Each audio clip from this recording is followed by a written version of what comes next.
अच्छा, इस वीडियो को शुरू करने से पहले ना तुम्हें एक कहानी सुनाता हूँ। ये कहानी है आकाश की। आकाश आज से करीब करीब 8-9 महीने पहले एक कोचिंग इंस्टीट्यूट ज्वाइन करता है। Recently 10th class pass out था वो।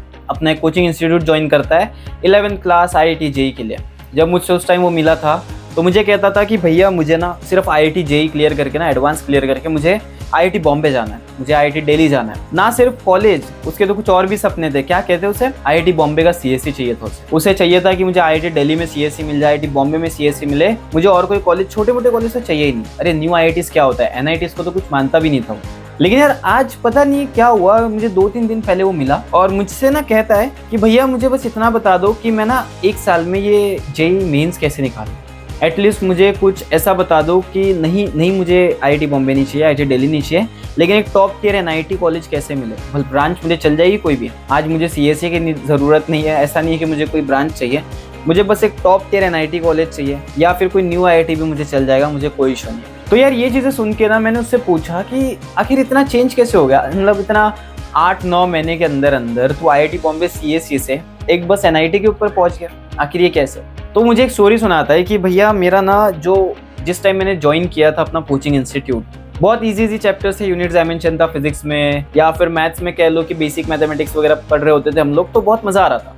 उस टाइम लग रहा था कि यार IIT निकालना तो बहुत ईजी है, हम लोग ऐसे ही IIT बॉम्बे CSE जाएंगे, 4 करोड़ 5 करोड़ के पैकेज फोड़ेंगे एंड लाइफ सेट हो जाएगी। लेकिन जैसे जैसे हम लोग आगे बढ़े, पता नहीं कैसे करते करते जून जुलाई अगस्त सितंबर अक्टूबर और पूरा 2024 साल खत्म हो गया। 2025 में आ गए। 2025 का भी अभी दूसरा महीना चल रहा है और मुझे एक चीज़ पता चल चुकी है कि मेरा 11th क्लास पूरा खराब है।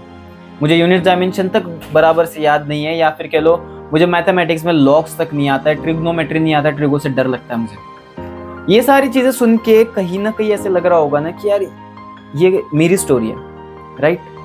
ये सिर्फ तुम्हारी अकेले की स्टोरी नहीं है या सिर्फ आकाश की स्टोरी नहीं है, ये इंडिया के मोस्ट ऑफ द बच्चों की स्टोरी है जो कि IIT JEE के लिए प्रिपेयर करते हैं। एंड मैं तुम्हें एक चीज़ बताता हूँ कि जो शायद आज IIT में बैठे हैं ना, उनमें से भी कई सारे बच्चे ऐसे थे जो कि 1 साल पहले उनके मतलब IIT के एग्ज़ाम के 1 साल पहले इसी स्टेज में थे। उनकी पूरी 11th क्लास बर्बाद हो चुकी थी, उन्हें नहीं समझ आ रहा था कि अब क्या करना है, कैसे करना है। लेकिन जस्ट कुछ अच्छी एडवाइसेस उन्होंने फॉलो की होगी, कोई उनके मेंटोर रहे होंगे जिन्होंने उनको टाइम पे समझाया होगा, और उनका जो एक्स्ट्रा हार्डवर्क है, उस एक्स्ट्रा हार्डवर्क की वजह से आज वो नथिंग से एवरीथिंग वाले लेवल पे पहुंच चुके हैं। चलो ठीक है, ये सब बातें तो तुम लोग की स्टोरी तो सुन लियो, एंड तुम में से कई सारे बच्चे ऐसे हो जो इससे रिलेट भी कर पाए और जो चाहते भी हो कि हम भी आज से 1 साल बाद IIT में पहुंचे या एटलीस्ट टॉप टियर NIT में पहुंचे। सो देखो, अगर तुम यहाँ से अपना JEE मेंस का जर्नी अच्छे से करना चाहते हो ना, तो तुम्हें 2 चीज़ें पहले पता होनी चाहिए। एक कि तुम्हारी स्ट्रेंथ क्या है और दूसरी कि तुम्हारी वीकनेस क्या है। ये 2 चीज़ें अगर तुम्हें पता है तो तुम्हारी आगे की जर्नी बहुत आसान होने वाली है। इसके बाद तुम्हें अपनी बैकलॉग की पूरी लिस्ट बनानी है। अब जब ये 2 चीज़ें तुम कर लो ना, तो इनको रखो साइड में एंड सबसे पहले अपने आप से खुद की हकीकत पूछो कि अच्छा ठीक है, मैं पूरा दिन कैसे स्पेंड करता हूँ। अच्छा, मेरे क्या 5 घंटे कोचिंग में जाते हैं, मेरे 6 घंटे कोचिंग में जाते हैं। क्या मैं 10 घंटे सो रहा हूँ, 6 घंटे सो रहा हूँ, 8 घंटे सो रहा हूँ, और बाकी का जो टाइम है मैं सेल्फ स्टडी कितना कर रहा हूँ। तुम्हें ये चीज़ अपने आप से पूछनी है, किसी और को दिखाना नहीं है। या फिर तुम अगर किसी के सामने 6 घंटा बैठ के पढ़ रहे हो, तुम्हें एक्चुअल में पता है कि तुम 6 घंटा नहीं पढ़ रहे हो, तुम 4 घंटा या 3 घंटा या कोई 2 घंटा पढ़ रहे हो सिर्फ। बाकी टाइम तो बस अपने पेरेंट्स को प्लीज़ कर रहे हैं कि ओके ठीक है, इनको लग रहा है कि मैं पढ़ रहा हूँ तो मेरे लिए बेटर है। तो तुम्हें ये सब चीज़ें अपने आप से बात करनी कि ओके भाई, क्या ये चीज़ें ऐसी करनी चाहिए। अगर तुम्हारा मन कहता है कि हाँ ठीक है, ये सही जा रहा है, ये नहीं जा रहा है, क्योंकि तुम्हारे लिए तुम्हारे मन से बेटर कोई नहीं सोच सकता है। तुम्हें सबसे पहले देखना है कि ओके मैं ये चीज़ें कर सकता हूँ। मैं अगर 6 घंटा कोचिंग जाता हूँ और 8 घंटे सोता हूँ, तो जो बचा हुआ 10 घंटे का टाइम है दिन का, मैं उसको कैसे बेस्ट यूटिलाइज कर सकता हूँ कि मेरा करंट टॉपिक भी ना छूटे एंड साथ साथ मेरा जो बैकलॉग है वो भी क्लियर होती जाए। अब देखो, बैकलॉग क्लियर करने के लिए ना तुम यूट्यूब पे जाओगे और how to clear backlog search करोगे तो तुम्हें कई सारी वीडियोज़ आएगी। उन वीडियोस में तुम्हें कई जगह बताया जाएगा कि तुम 50 घंटे पढ़ो, हफ्ते का 10 घंटे, ये पता नहीं क्या क्या चीज़ें बता देते हैं। लेकिन थोड़ा प्रैक्टिकली सोचो कि बैकलॉग क्लियर करने का क्या मीनिंग है कि भैया मेरी करंट स्टडी उस चक्कर में छूटनी नहीं चाहिए। सही बात है ना, अगर मैं 12th क्लास अभी शुरू हो रहा है मेरा, मान लो फिजिक्स में मेरा इलेक्ट्रोस्टैटिक शुरू हो गया, मैथ्स में मेरा मैट्रिक्स डिटरमिनेंट्स या कैलकुलस शुरू हो गया, तो ये सारी चीज़ों के चक्कर में कि मैं बैकलॉग 11 का बैकलॉग कवर कर रहा हूँ, इसके चक्कर में 12th तो ना छूटे। इसके बाद तुम्हें डिसाइड करना है कि तुम लोग पढ़ते कितना हो, यानी जो 10-12 घंटे जितना भी बफर टाइम तुम्हारे पास है उसमें से तुम पढ़ते कितना हो।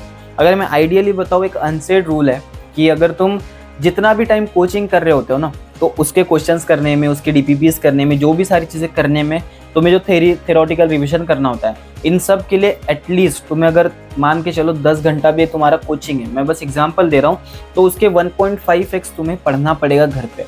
इन शॉर्ट अगर मैं कहूँ तो तुम्हारा कोचिंग अगर 6 घंटे का है तो तुम्हें मिनिमम 8.5 से 9 घंटा डेली प्रैक्टिस करने की ज़रूरत है, डेली पढ़ाई करने की ज़रूरत है। अगर तुम्हारा कोचिंग 4.5 या 5 घंटे का है तो तुम्हें डेली 7 से लेकर 7.5 घंटे तो सेल्फ स्टडी करना ज़रूरी है।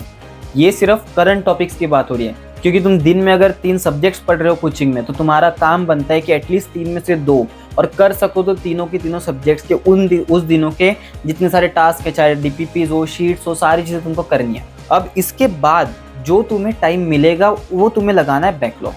अब तुम कहोगे कि भैया अगर मेरी 6 घंटे कोचिंग है और मैं अगर 8 घंटे या 8.5 घंटे पढ़ता हूँ मैं घर पे, तो 14 घंटे ये हो गए, मैं 1-2 घंटा और कहाँ से दूँ अपने बैकलॉग क्लियर करने की। सही बात है, लेकिन यार आज से लेके 1-1.5 महीना तुम्हें ये करना पड़ेगा, क्योंकि अगर तुम नहीं करते हो ना, तुम बहुत सारी जगह फंसोगे।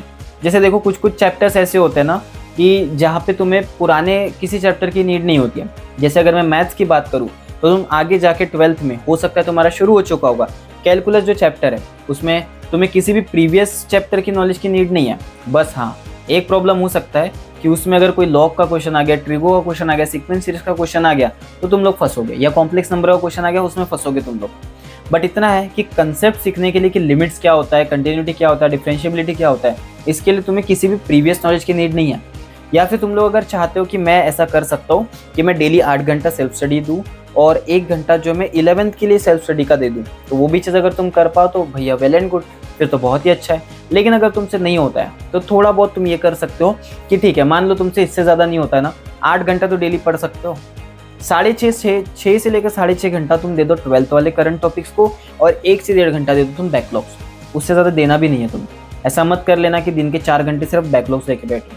और उसके लिए बेस्ट क्या है, 1 शॉट्स कर सकते हो, या फिर तुम्हारा किसी शॉर्ट नोट्स अगर होगी किसी के पास, किसी फ्रेंड से कैरी कर लो, कुछ भी चीज़ें कर लो जिससे जल्दी जल्दी कर पाओ। बस तुम्हें अभी एकदम हाई फाई लेवल तक के नहीं जाना है, क्योंकि अगर तुम उसके हाई फाई लेवल को टच करने जाओगे ना तो डेफिनेटली तुम एक चीज़ को मिस कर जाओगे, वो है करंट टॉपिक। करंट टॉपिक्स के तुम फिर PYQs नहीं लगा पाओगे या फिर एडवांस लेवल टच नहीं कर पाओगे, कुछ ना कुछ तो कॉम्प्रोमाइज़ करोगे। तो इसीलिए अगर तुम लोग बैकलॉग साथ साथ में कवर करना चाहते हो कि यहाँ मेरा कैलकुलस भी चल रहा है फिर भी मैं ट्रिगो का बैकलॉग कवर कर लूँगा, तो भैया फिर वो तुम्हारी चॉइस है, कर सकते हो, कोई इशू नहीं है। बट प्रॉब्लम उसके साथ ये हो जाएगी ना कि आपको फिर ट्रिगो के पीछे अगर पड़ जाओगे, क्योंकि अब समझ आने लगेगी। अब आप 12th क्लास में आ गए हो तो आपको जो 11th के बैकलॉग थे ना, जो उस टाइम मुश्किल लगते थे, अब थोड़े ईजी लगने लगेंगे। तो आपको लगेगा कि यार अरे ट्रिगो में मज़ा आ रहा है, इसी में जाते हैं। जो लिमिट्स, कंटिन्यूटी, डिफरेंशिएबिलिटी, कैलकुलस का पार्ट है वो छूट जाएगा। उस चक्कर में क्या होगा कि जो 12th का जो चैप्टर है ना वो बैकलॉग बन जाएगा। तो इस चीज़ को ना होने देना, ये तुम्हारी जिम्मेदारी है। अब देखो, जो चीज़ें हमने इस पॉइंट में कवर की है ना, उसके लिए तुम्हें बहुत ज़्यादा सिलेबस का नॉलेज होना ज़रूरी है, क्योंकि तभी जाके तुम मतलब पता कर पाओगे कि अच्छा इस चैप्टर का इस चैप्टर में काम आने वाला है। इसके लिए तुम अपने फैकल्टी की हेल्प ले सकते हो या कई और रिसोर्सेज से भी तुम इसका पता लगा सकते हो। इतना कुछ मुश्किल नहीं है। लेकिन मैं अगर तुम्हें अपने साइड से अगर मैं बता दूं कि मैथ्स की अगर बात करें कि देखो यार, तुम जब 12th क्लास में आते हो ना, तुम्हारे पास कुछ टॉपिक्स ऐसे होते हैं, चैप्टर्स ऐसे होते हैं जिसके लिए, जैसा मैंने पहले कहा, कि कुछ रिक्वायरमेंट नहीं होती 11th की। तुम लोग अगर अभी भी शुरू कर रहे हो, कैलकुलस अगर शुरू कर रहे हो ना, उसमें अपनी इतनी ग्रिप बना लो कि उसके क्वेश्चन JEE मेंस एडवांस में तुमसे छूटे ही ना। उसके सारे PYQs खत्म करो, सारी शीट्स खत्म करो, DPPs खत्म करो, सब चीज़ें कर दो। अगर तुम लोग 12th क्लास भी अच्छे से कर लेते हो तो ट्रस्ट मी 55 से 60% पेपर 12th क्लास से आता है। और ये जब 12th क्लास तुम कर रहे होगे ना, तो इसी के साथ साथ तुम ना चाहते हुए तुम्हें पता नहीं चलेगा, सबकॉन्शियसली या कह लो अनकॉन्शियसली तुम लोग 11th भी बैकलॉग कवर कर रहे होगे। क्योंकि जब तुम लोग लिमिट्स लगाओगे, लिमिट्स में जब ट्रिग्नोमेट्रिक एक्सपांशन आएगा या ट्रिग्नोमेट्री का कोई आइडेंटिटी लगा रहे होगे, तो ये सारी ट्रिगो की चीज़ें रिवाइज हो रही होगी। या फिर जब चीज़ें APGP का कोई क्वेश्चन आ जाते हैं लिमिट्स में, तो वो सारी सीक्वेंस एंड सीरीज रिवाइज हो रहा होगा। तो ये सारी चीज़ें सबकॉन्शियसली साइड बाय साइड तो चल रही होगी साइमल्टेनियसली तुम्हारी। लेकिन एक चीज़ और है कि अगर ये सारी चीज़ें भी कर ले तो सिर्फ 12th क्लास अच्छे से करते हो और 11th क्लास हल्का फुल्का भी करते हो, 55 से मेरे हिसाब से 65% पेपर तुम इजीली सॉल्व कर सकते हो। एंड इतना ही पेपर तुम्हें ज़रूरी होता है अगर तुम्हें अच्छा खासा एक NIT या फिर टॉप टियर IIT कॉलेज चाहिए, तो इतना ही पेपर सॉल्व करना है। मैं ये नहीं कह रहा हूँ कि 11th क्लास छोड़ दो, मत करो। अगर तुमसे टाइम मैनेज होता है डेफिनेटली करो, उससे बेस्ट चीज़ कोई नहीं है। लेकिन अगर नहीं हो पाता है, बहुत ट्राई कर रहे हो, बहुत ट्राई हार्ड कर रहे हो, तो भैया 12th अभी भी हाथ में है, 12th को करो। अब देखो, मैं तुमको मैथ्स और फिजिक्स के कुछ ऐसे टॉपिक्स बताने वाला हूँ जिसके लिए ना तुमको अगर 12th में पढ़ना है उन टॉपिक्स को, तो उसके लिए 11th की कोई नीड नहीं है। सो मैथ्स की अगर बात करें तो यार सबसे पहले तुम्हारा पंगा पड़ने वाला है मैट्रिसेस एंड डिटर्मिनेंट्स है। देखो यार, बहुत ही अच्छे खासे टॉपिक्स है, सिंपल से चैप्टर्स है, इसके लिए ना प्री रिक्विजिट की नीड है ना कुछ है। तो जब 11th का कुछ हो चुका होगा, नहीं भी हो चुका होगा, फिर भी अगर मैट्रिसेस चल रहा है क्लासेस में, डेफिनेटली उसको फोड़ दो, कोई टेंशन नहीं होगा। इसके बाद कैलकुलस में पहुंचोगे, कैलकुलस में इतने सारे जो टॉपिक्स तुम्हारी लिस्ट दिख रही है तुम्हारे सामने, ये सारे चैप्टर्स जब कर रहे होगे तो तुम्हें इसके लिए प्री रिक्विजिट कुछ नहीं है, लेकिन ये सारे चैप्टर हायरार्की के हिसाब से एक दूसरे के ऊपर डिपेंडेंट है। इसके बाद जब तुम आगे बढ़ोगे तो वेक्टर्स 3D आएगा तुम्हारा, अगेन फिर वहाँ प्रोबेबिलिटी आएगा, जिसके लिए थोड़ा बहुत 11th का नॉलेज रिक्वायर्ड है, बट इसके अलावा तुम्हें 11th के किसी टॉपिक की ज़रूरत नहीं है। बट वही बात है कि जैसा मैंने वीडियो के शुरू में कहा था कि 11th क्लास तुम्हारा बिल्डिंग ब्लॉक होता है, जहाँ पे logarithm, trigonometry, sequence and series, मेरा मानना है कि अगर तुमको नहीं आता है ना, पहले इसको जाके तुम निपटाओ। इसके इतने क्वेश्चंस करो, 150, 200, 250 जितने क्वेश्चंस कर सकते हो कर लो, लेकिन ऐसा होना चाहिए कि ट्रिगो का कोई क्वेश्चन मुझे किसी और टॉपिक में आ जाए, मैं उसे छोड़ू ना।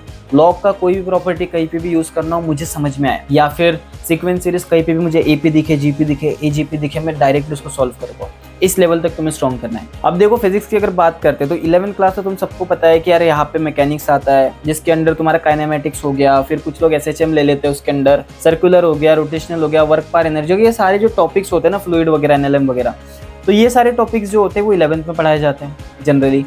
अब अगर तुम 12th की शुरुआत करते हो तो तुम्हारा 12th शुरू कहाँ से होता है? तुम्हारा 12th शुरू होता है इलेक्ट्रोस्टैटिक्स से।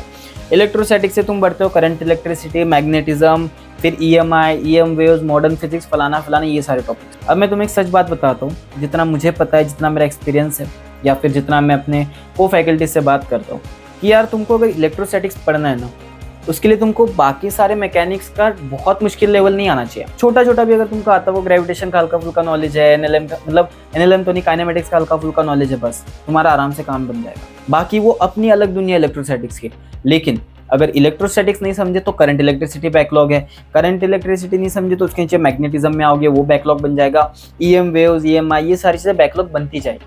तो तुम क्या कर रहा, अभी 12th क्लास के लिए जितना सारे प्री रिक्वायर्ड है, अपने फिजिक्स फैकल्टी से कंसल्ट करो, मैथ्स फैकल्टी से कंसल्ट करो कि सर हम लोग क्या क्या टॉपिक्स पढ़ ले कि मेरा ये चैप्टर्स में कोई बैकलॉग ना। फिर इसके बाद लास्ट में जाते जाते कुछ टॉपिक्स ऐसे आएंगे जिसमें कुछ प्री रिक्विजिट होगा, वो अपन तब का तब देख लेंगे। एंड तुम्हें पता होना चाहिए कि यार मैकेनिक्स तुम छोड़ोगे तो नहीं, मैकेनिक्स तो तुम वैसे भी करोगे, क्योंकि ये पूरा साल तुमको मैकेनिक्स को रोज थोड़ा थोड़ा करते रहना पड़ेगा। अगर इसको छोड़ दिया, क्योंकि 11th का 80% 70% तो मैकेनिक्स से भरा हुआ है, इसको छोड़ दोगे तो पूरा 11th का अपना जो 44-45% का वेटेज होता है उसे छोड़ रहे हो। तो इसे छोड़ना भी नहीं है, बस इतना है कि इसके ऊपर ज़्यादा प्रेशर नहीं देना है कि यार मुझे ये कंप्लीट करना है, ये जल्दी कंप्लीट करना है। स्लोली एंड स्टेडीली, मैथ्स का हो गया, फिजिक्स का हो गया, केमिस्ट्री का हो गया, एकदम धीरे धीरे जाके अपना बैकलॉग क्लियर करना है। यहाँ पे मैंने तुमको एकदम कोई रिजिड सा टाइम टेबल नहीं दिया है कि 2 घंटा फिजिक्स, 2 घंटा मैथ्स, 2 घंटा केमिस्ट्री, नहीं यार, ऐसा हो भी नहीं सकता है। क्योंकि अगर तुम किसी टॉपिक को करने को, मैथ्स को मान के चलो 2 घंटा लगता होगा, हो सकता है उस दिन जो तुम करंट उस टाइम टॉपिक पढ़ रहे होगे, उस टाइम फिजिक्स वाले उस टॉपिक को बस आधा घंटे की जरूरत है, तुम 2 घंटा देके क्या कर लोगे अपने 2 घंटे ब्लॉक करके? नहीं है नीड।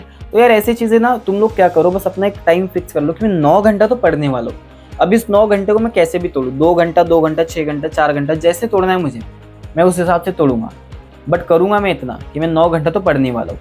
अगर मेरा टाइम बच रहा है मैं और बैकलॉग करूँगा, और बैकलॉग कवर कर लूँगा इसके बीच में, लेकिन मैं इसमें अपने तीनों सब्जेक्ट का जो करंट चल रहा है वो पढ़ूंगा। एंड साथ ही साथ अगर टाइम बचा एक्स्ट्रा तो मैं बैकलॉग भी कवर करूँगा, जिसमें भी मेरी प्रियोरिटी है कि सर मैं ये टॉपिक्स पहले करूँगा, ये टॉपिक्स बाद में करूँगा एंड ऑफ द टाइम, क्योंकि मुझे उसकी नीड ही नहीं है। मान के चलो कॉम्प्लेक्स नंबर तुम्हारा 11th में पढ़ा दिया होगा, तुमको अभी नीड ही नहीं है, उसको आराम से जब तुम लोग एग्जाम दे रहे होगे उसके 2 महीने पहले कंप्लीट कर देना, क्या ज़रूरत है, सिलेबस कंप्लीट हो जाएगा, उसके बाद कंप्लीट कर लो उस चीज़ को। तो मैं ये कह रहा हूँ बस कि बैकलॉग के नाम पे ना सब कुछ कवर करने मत जाओ, बट उन चीज़ों को कवर करो जो तुम्हारे लिए 12th में बहुत ज़्यादा यूजफुल है। बाकी एक चीज़ को बस ध्यान रखना कि जितने भी सारे कॉम्पिटिटिव एग्जाम्स होते हैं, जे मीन्स हो गया, जे एडवांस हो गया, सारी चीज़ें हैं, इसमें ये मैटर नहीं करता है कि अगर 17 चैप्टर है तो मैं 17 के 17 कंप्लीट कर लूँ। हो सकता है तुम्हें 17 में से 12, 13, 14 आते हो, लेकिन मेन बात ये कि वो 14 चैप्टर्स तुम कितने बार रिवाइज करते हो, कितना स्ट्रॉन्ग है वो तुम्हारे 14 चैप्टर, ये सबसे ज़्यादा इंपॉर्टेंट है। कुछ लोग ऐसे होंगे जिनके 17 के 17 चैप्टर थोड़े थोड़े आते हैं, लेकिन यार थोड़ा बहुत भी क्वेश्चन को ट्विस्ट कर दो उनको नहीं आते। लेकिन कुछ लोग ऐसे होते हैं जिनके 17 में से 14 चैप्टर ऐसे जो बहुत स्ट्रॉन्ग है, कोई भी क्वेश्चन कभी भी उठा लो इनका तो बन जाएगा, और 3 चैप्टर ऐसे जिनका आता ही नहीं बिल्कुल। फायदे में कौन रहेगा, फर्स्ट या सेकंड वाला? तुम समझदार हो, तुम जानते हो कि कौन फायदे में रहने वाला है। तो अपने हिसाब से अपनी अपनी चीज़ें करो, अपने हिसाब से देखो एंड इस चैनल से जुड़े रहना, क्योंकि इस चैनल पे तुमको ऐसी बहुत सारी वीडियोस आने वाली है जो कि तुम्हें बताएगी कि तुम्हें अगला 1 साल किस तरीके से प्रिपेयर करना है कि तुम्हारा मैक्सिमम रिजल्ट मिले। तो अगर आज की इस वीडियो को देख के तुम्हें कुछ भी बात समझ में आई है या कुछ भी ऐसा लगता है कि यार ये बात ने मेरी बहुत ज़्यादा हेल्प की है या फिर करने वाली है, तो इस वीडियो के नीचे एक कमेंट कर देना यार, क्योंकि ऐसे कमेंट से मुझे बहुत ज़्यादा मोटिवेशन मिलेगा। And again, this is your mentor signing off, peace out.